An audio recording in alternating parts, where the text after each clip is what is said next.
Magandang araw po sa ating lahat. Tuloy natin discussion natin sa asignaturang ito, no? Logic, Theories, and Techniques. Okay, so muli, natapos na tayo doon sa tatlong distinguish natin mga concepts. Ano na yun? Letter A, words and terms. Okay? Propositions and declarative sentences. Formal and natural language. Ngayon naman, ay letter D, premise and conclusion. Okay, unlike doon sa naunang tatlo, dinistinguish natin yung mga concepts na yun kasi meron doong logical concept at meron doong grammatical concept. So, word and term, yung word ay grammatical concept. Yung term ang logical concept. Okay? So, tapos, doon sa pagkakaiba noong proposition and declarative sentence, yung proposition ang logical concept. Samantalang yung declarative is not a logical concept but a grammatical concept. Okay? Kaya walang truth value yung declarative, gaya na sinabi natin, no? Okay. So tapos, yung pangatlo, yung formal language, o sa formal language, doon lamang tayo committed yung logic. Yung naglo-logic ay committed to use formal languages instead of natural language. So yung natural language para yun dun sa grammarians. Pero itong case na ito, yung pagkakaiba ng premise and conclusion, pagkakaiba niya doon sa pag-occur niya sa isang argument. Pero hindi ibig sabihin, yung isa dyan ay logical concept, yung isa hindi. Parehong logical concepts yan. At yan yung i-distinguish natin. Now, logic is dealing with arguments. Okay? Arguments. At pag sinabi nating arguments in logic, lahat ng involved dito ay propositions or statements. Walang question, walang question or interrogative, walang imperative or command, at wala ring exclamatory. Okay?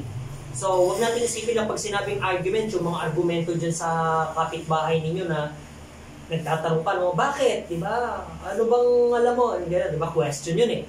Diba? Padamdam pa, no? So, kala natin pag argument, basta nag-aaway, argumento.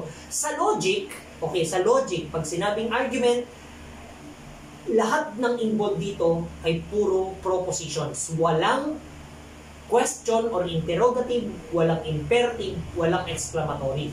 Now, arguments in logic, are composed of propositions as its premise or premises or the conclusion in the argument. At anong example yan? Ito example. Alam ko, familiar kayo sa ganitong klase ng flow of reasoning. All humans are mortal beings. But Socrates is human. Therefore, Socrates is mortal. So, argument yan. At napansin nyo, puro propositions. Walang question, walang exclamatory, walang imperative. Ha? Now, ang pagkakaiba ng premise, ito actually yung premise. At itong nasa uli, ito yung conclusion. Now, anong pagkakaiba? Okay? Ang pagkakaiba ng premise, or premises, depende sa number of premises, no? Okay. Yung premise, sabi ni Copy, again, sa site ko si Copy, sa page 3, hindi ko napasahin ng diretso, at sinulat ko naman dito yung mga key points. Okay, keywords, to distinguish them.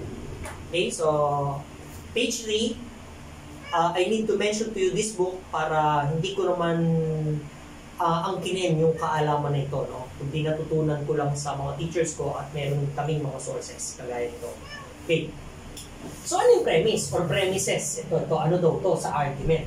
So, yung premise, ito yung propositions na nagpo-provide ng ground or reasons for accepting the conclusion. Diba? Siya yung nagpo-provide ng reason para i-accept ito. Diba? Bakit meron ito? Siya ang nagpo-provide. Bakit meron ito? Okay? Kung kaya't merong conclusion. Ano? O siya yung nag-o-occur sa argument, no?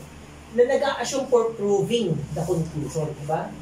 Para i-prove yung conclusion. Samantalang yung conclusion ay ito yung propositions which are affirmed on the basis of other proposition. Ano yung other proposition tinutukoy dito? Yung premise, diba? So, in-affirm itong conclusion nang batay doon sa sa other proposition, di ba? Paano ito nakuha? Paano nakuha yung Socrates is mortal? Kasi, in-affirm 2, ito, batay dito.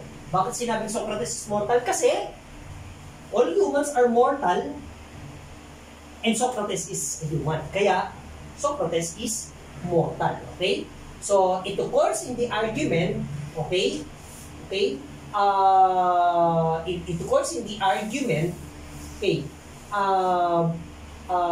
When it claimed to prove it, okay, on the basis of other proposition. Okay?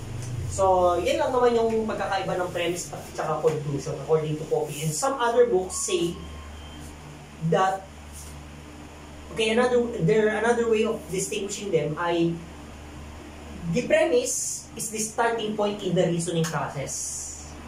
Okay? While the conclusion is the ending point. Okay? Why the ending point? Ang conclusion. Kasi the conclusion is derived only from the premises. Okay?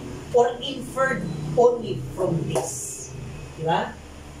Okay? So, now, sa traditional logic naman, para mag-distinguish mo yan, meron tinatawag silang logical indicators na nakakabit dun sa mga propositions. Ano po, nakakita ka ng in as much as, tapos followed by proposition. Yung proposition na yun na merong in as much as, merong logical indicator na however, moreover, premises yun. Okay? Pero kapag ang logical indicator ay therefore, so, hence, consequently, thus, thus, no, thus, okay? So yung proposition na yon na may ganito, ganung logical indicator, conclusion.